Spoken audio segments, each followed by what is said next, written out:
Hey everyone, happy August, and More Layers is back again. I'm Seth Mariano. And I'm Jordan Smith.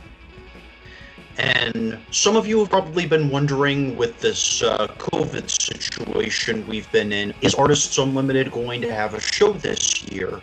And I can tell you the answer is yes. And for those who are just tuning in for the first time, maybe, or haven't heard us talk about it before, Artists Unlimited is a theatrical group that Seth and I are a part of that allows those with disabilities to perform on stage. Last year, they couldn't do a show because of COVID, and there'd be way too many people in close proximity with each other. But with a few restrictions lifted, they still can't do a show as big of a scale as all the other ones that we've done. So what they're doing is this year they're splitting the cast in half, and each one is going to do the same show but at different times. Since the pandemic, we have kept in touch a little on and off. They've offered virtual shows for participants. We had a virtual meeting the other night explaining what's going to happen this year. And this fall, we will be doing The Lion King Jr. Yeah, we can't do the full-on Lion King simply because that's still on Broadway, and of course, getting the rights for it until it's off Broadway is pretty much impossible. This show is going to be a little bit different for me because this will be the first show I do without my dad. May he rest in peace, because he was either involved with helping with the show or he would come to every single one each year. And he passed away on October 5th, 2020. So doing this first show without him is going to feel different, but I'm going to be thinking about him every step of the way. Well, I imagine he would be proud of you. I'm sure he's smiling right now. Yeah. And so for our main topic this week, we're looking at the question of, is the Rock and Roll Hall of Fame too loose with the term rock and roll? I have been to the Rock and Roll Hall of Fame myself. I don't know if you, Jordan. I actually haven't. Where is it located? Cleveland. Oh, okay. I haven't been through there too often. Usually if I'm driving through Ohio, it's on the way to Florida. So maybe I've driven relatively close to it or past it at one point, but I've never actually gone in. That's like one of two big like pop culture entertainment related places that I have been in Ohio. The other one was the Pro Football Hall of Fame in Canton. I'm assuming for the NFL. Well, they don't say NFL; they call it the Pro Football Hall of Fame. But I guess it's all NFL. I mean, most likely that's the, as far as I know, biggest American football thing that this country has. But I don't know, maybe they throw some college players in there who don't go into the NFL. I have no idea, but yeah, I would assume it mostly covers NFL players. And it's like just across the street from where my brother went to college, Malone University. Oh, wow. So I would assume he'd been there at least a couple times then, right? Or no? I don't know. I know when he was looking into colleges, when we went, the three of us, me, him, my dad, went to Canton to visit Malone, and I spent a little time by myself at the Hall of Fame. Now, is this one of those things you have to like pay to get in, or do you just walk in and look around? I believe you have to pay. Okay, I kind of expected that. Well, is it sort of like see, again, I haven't been there. Is it some like a museum type thing? Yeah. Okay. And they also have like one, the Super Bowl exhibit where when I went there, they had a little short film kind of summarizing like the highlights and big moments of Super Bowl 46 when the Giants defeated the Patriots. Now, I will say, this is slightly going off the rock and roll thing, but since you brought that up, I will say, I'm not just saying this because I couldn't stand Tom Brady or the Patriots at the time, but that win was just so beautiful. Unless you were a Patriots fan, in which case it might have sucked. But I don't think it was as exciting as when the Giants beat the Pats 4 years earlier, like at the last minute. oh, was I thinking of that one then? Because the one I was thinking of is when the Patriots had the completely undefeated season up to that point, and then they lost the Super Bowl. Yeah, the earlier year, that was the one, yeah. Oh, okay. Yeah, I couldn't remember which one that was. Yeah. But I'll always will remember Super Bowl 52 being the day that not only did my team win their first Super Bowl, but they also beat the Patriots. So I've been to the Rock and Roll Hall of Fame just once, and I've seen, I guess, pretty much everything, like the inductee reel video, the displays of Michael Jackson music video costumes, and there was an Oscar Springsteen got for his song in the film Philadelphia. Okay. And that's just some of the stuff you can find. I don't want to spoil everything. Now, do you happen to know how they decide who gets in the Rock and Roll Hall of Fame, or like, is there a special process? I'm not really aware of it. I believe, as far as I know, my brother says it's not really the decision of an official formal academy or committee, but you know, artists who debuted, had their first release 25 or more years ago, are the ones who are eligible for induction. Okay. Yeah. Yeah, I think I read somewhere about there being like a voting process in there somewhere, but I'm not entirely certain. Yeah, I don't know. I know, like, the Motion Picture Academy, they've got a large group of voters, I guess. I don't know if it's really formal, but they have thousands of voters who decide the nominees and the wins. All right. Okay. I've thought about there was one episode of the Bad Christian podcast that I listened to or I think it was the Bad Christian podcast, where they discussed like the new Hall of Fame class of that year, and I thought about artists who have gotten in, like NWA and Tupac and Randy Newman and others that I wrote down that you probably would never think of as rock artists, but they have, I guess, high enough a profile. Yeah, I wasn't entirely sure, like, how they really decide, like, who qualifies by that sort of logic, because it's like I didn't see too many names yet that were inducted, but I feel like there's a lot of pop singers in there that are also part of that Hall of Fame, but I could be wrong. Yeah, well, when I went on Facebook yesterday asking for people's thoughts on this subject, one friend of mine, and probably a mutual friend of ours, that years ago Madonna was inducted, while Judas Priest, Iron Maiden, and Styx have still apparently yet to go.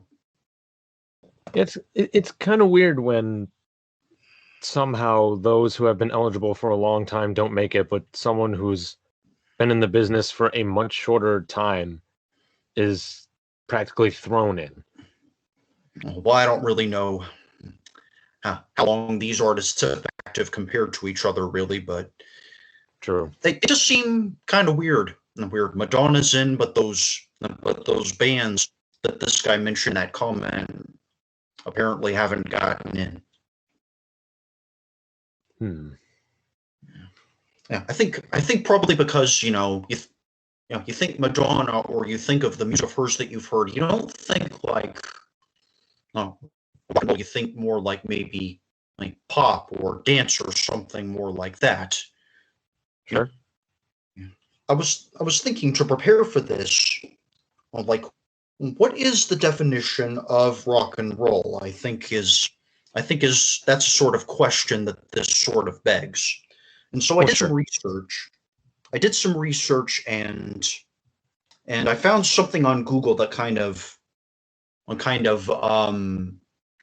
mentions like genres in which the rock and roll genre was rooted, like R&B, country, about heavy beat, simple melodies. And so that's pretty much the Google definition that I found. All right, and I looked up like how many different kinds of rock and roll there are, and I mean I was expecting a few, but based on what this website called Vocal Bop is saying, it's saying the rock genre has developed more than 240 newer genres. So there are apparently quite a few different types of rock and roll. I don't think I could even think of 100, but I could probably name a bunch of them because, as I mentioned before, I took a rock and roll history course in college. Oh wow, I don't know if my college had something like that, but that's really cool. Yeah, yeah, and so there's stuff like glam rock, glitter, progressive, um, psychedelic. Okay. Um, and again, the textbook that came with the class, it's about hip hop and reggae and folk and um, I could think jazz or jazz rock and probably metal and punk. I think was analyzed in there as well. Hmm. Now, if it loads properly, I also found a site where somebody listed 25, as they said, worst rock and roll Hall of Fame inductees. But reading through, they were kind of saying like, yeah, some of these songs would make sense for them to be here, but this person may be a better choice. All right, like what were some examples that they listed? Well, one of the ones they have is someone who was inducted in 2011 named Darlene Love. Oh yeah, yeah, I know her. Yeah, So Christmas Baby Please Come Home, I think. yeah, they said that song along with, let's see, like she is a great singer, as it says here. They say she was an essential figure in Phil Spector's Wall of Sound, and these are her two main arguments for Rock Hall induction. But they end by saying you can't help but wonder why her, and not say like the Marvelettes or Mary Wells, two essential acts for early Motown with bigger hits to their names. Like why aren't they in the Hall of Fame? Sounds fair enough. Yeah, so really, they will say that, yeah, it could make sense that these people are here, but why them and not this other person with similar results or something along that line? And then, let's see, another one that they did was a band that was inducted in 2008 known as the Dave Clark Five. And they honestly come across as like similar to the Beatles, which kind of makes sense, as they're saying the Dave Clark Five was a very popular British invasion act of the 1960s and the second British act after the Beatles to appear on the Ed Sullivan Show. Oh yeah, so maybe some historical significance there. Yeah. And following that up, they're like, the Dave Clark Five's resume, even compared to other acts of the 60s, makes them a borderline Rock Hall candidate. Are they that different from the Crystals, Tommy James and the Shondells, Shangri-La, or Paul Revere and the Raiders, all acts you could argue for or against? A better choice would have been Lonnie Donegan, the most influential recording artist in British history before the Beatles came around. Okay.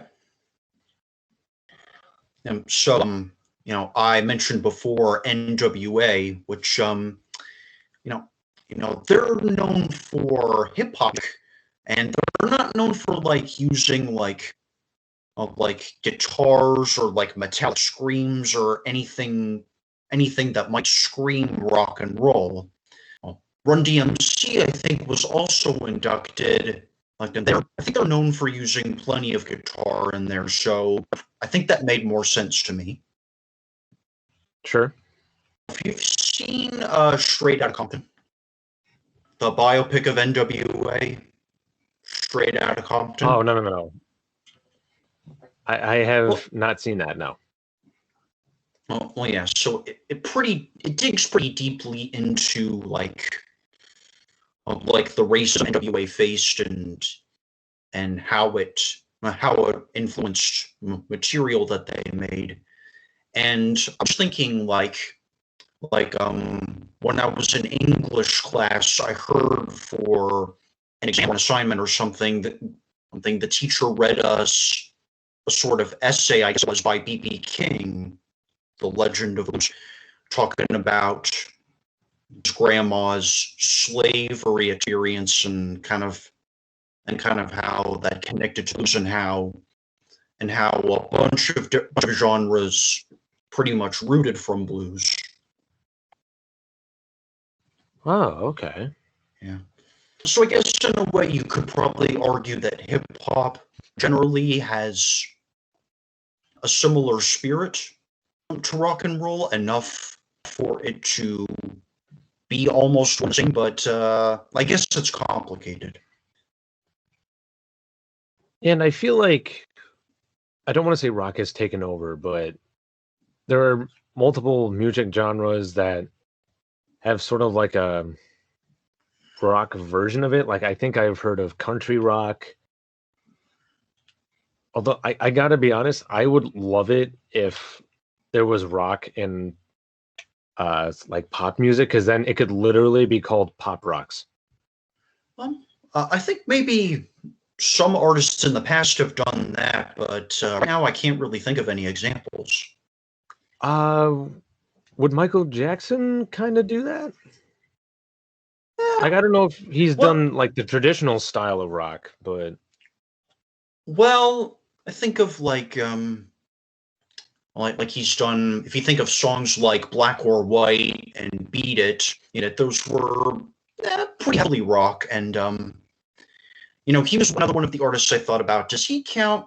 No, because I don't know him for doing like much stuff that like screams rock. Like he seemed like more of like dance or techno synth pop stuff. But yeah, he's done some like kind of guitar driven stuff, like I said, Black or White, Beat It. It really while most of his songs aren't thought of as rock music, I have definitely seen a lot of people who show that it's like really easy to make a lot of his songs into like rock versions.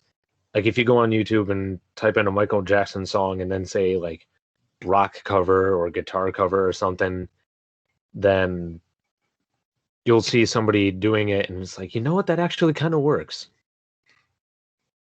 And perhaps the most famous example is the Alien Ant Farm cover of Smooth Criminal. Now, I don't know if I've heard that version, but I have heard quite a few other ones, and I would imagine it's done at least similarly. I think it was similar enough. It was a bit faster tempo and certainly more guitar than the original ever had. And I think I never really watched this show, but I think Glee had a version of Smooth Criminal that was a little bit faster and had a little bit more of electric guitar in there too. I did not watch that episode, but I have seen other episodes.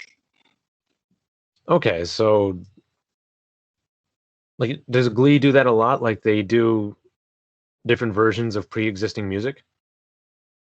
Well, I know they've covered a lot of popular songs. I don't know. I don't know how much they've really derived from the original arrangement.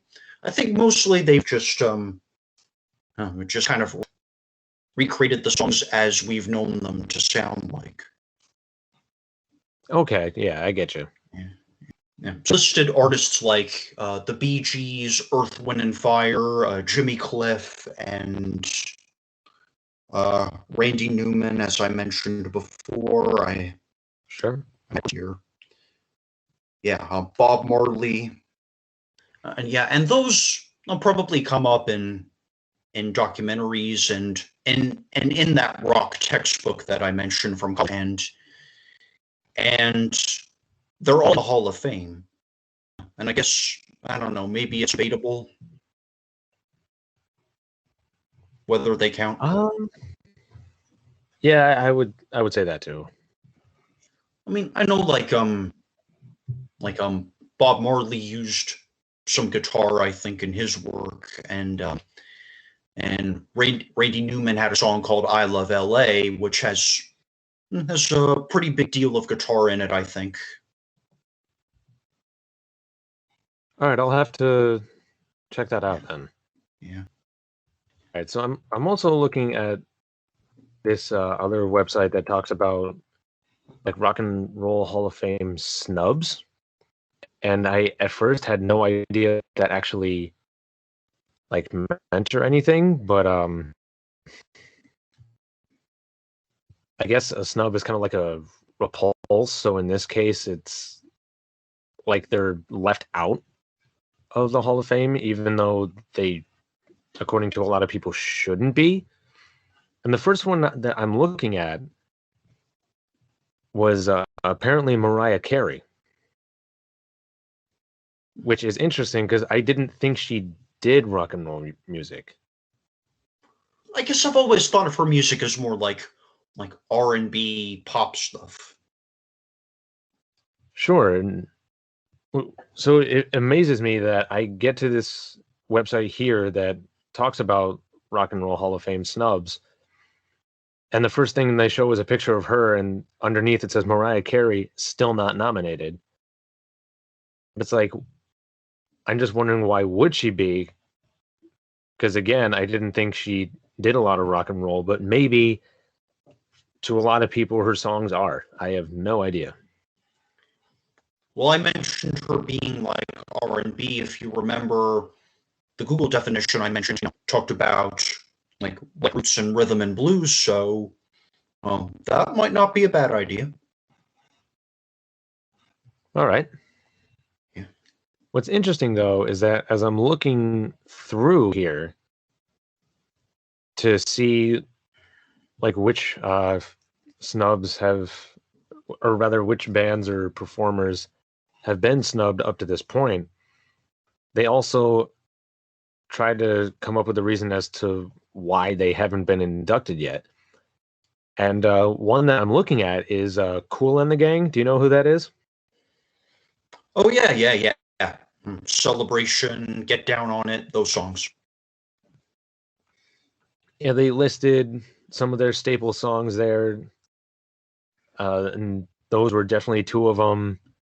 They became eligible back in '95, and they're still not inducted. And as for reasons, they say when it comes to funk or soul groups on recent ballots, the Hall has gone with bands like Rufus, the Meters, and the Spinners in recent years.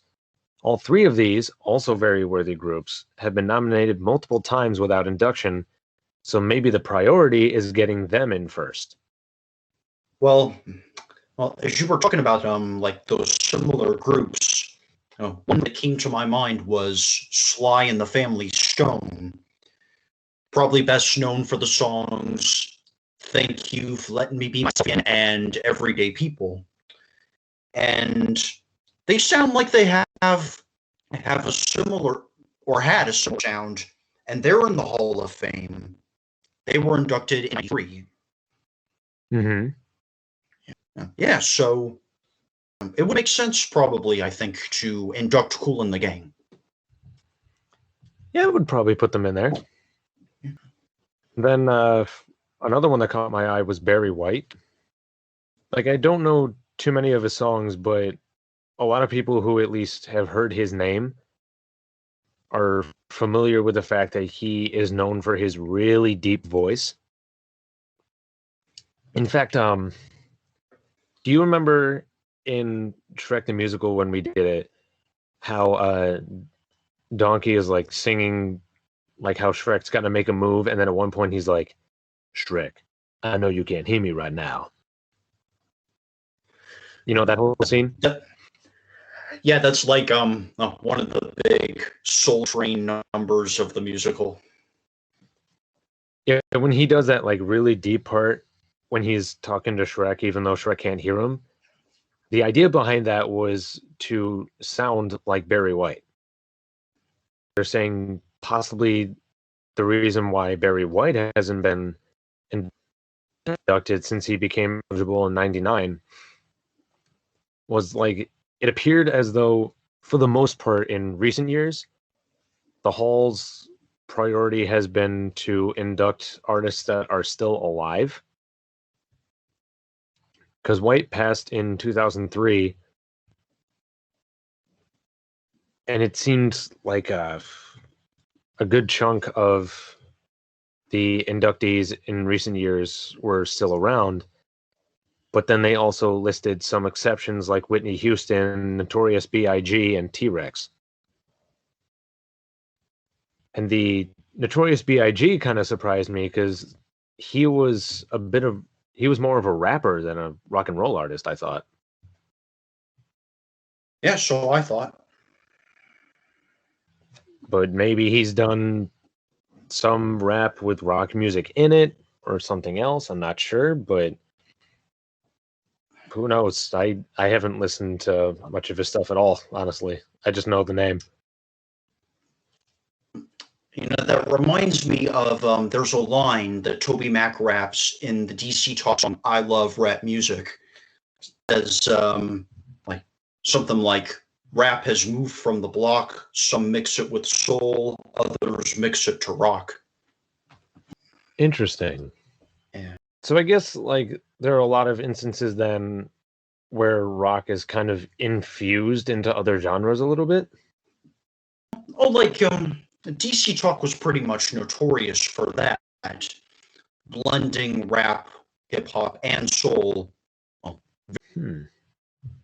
So I guess ultimately, like it's hard to say then if the Rock and Roll Hall of Fame is being a little loose with the term rock and roll, because if rock is often like combined with other genres, then technically speaking, a lot of these people could still be eligible, at least by that logic. Yeah, I guess that's what it comes down to. Right. All right. Well, thanks everyone for joining us again, and I'll be back maybe one or so times more before we start practicing the Lion King. But yeah, I guess we'll have to keep you posted about that.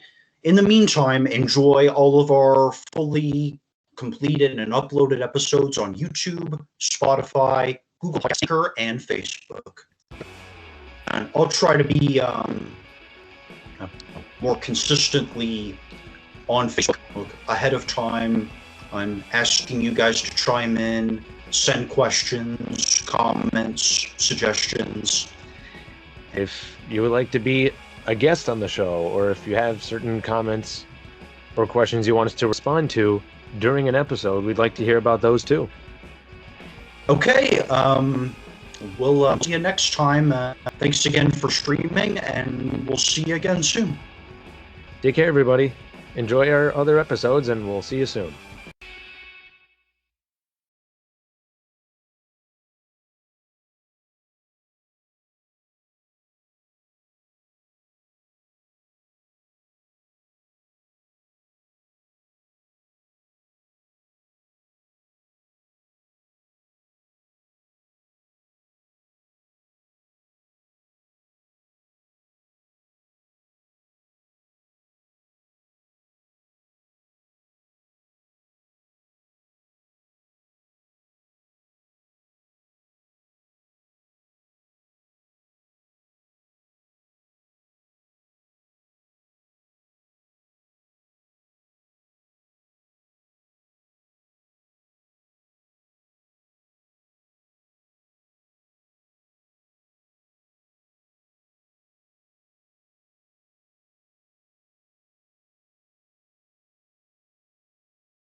Earth, Wind, and Fire.